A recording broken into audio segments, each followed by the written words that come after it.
Marius?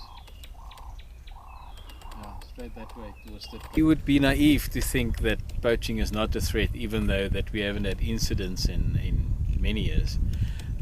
Poaching is always a threat, especially considering that we've got quite a large community on our boundary. But it's not about whether poaching is a threat, it's about how we respond to that threat. And each reserve has got its own unique risk profile and capacities, and what we've been doing at Dinokeng obviously is working so far.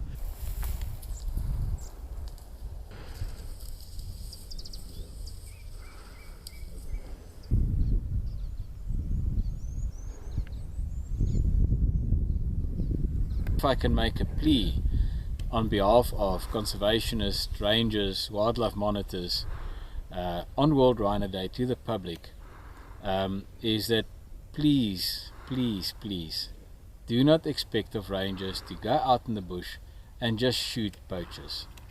That's not something that rangers need to hear. It's easy to ask it, but to do it is something totally different. Secondly, please do not tell a ranger that we're not going to win this war. If we as conservationists stop believing that we're going to win this, then we have lost it. We're the last thin green line between the extinction of rhinos. I see more down towards the drainage line there.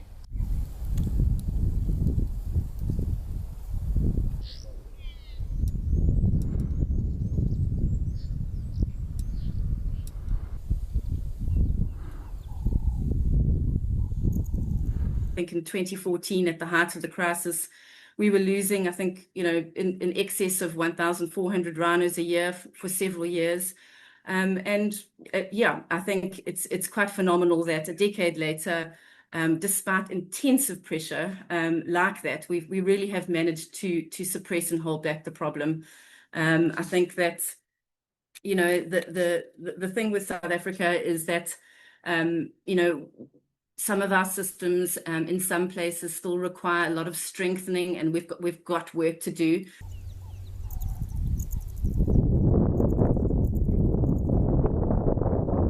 South Africa has been notoriously really good at conservation.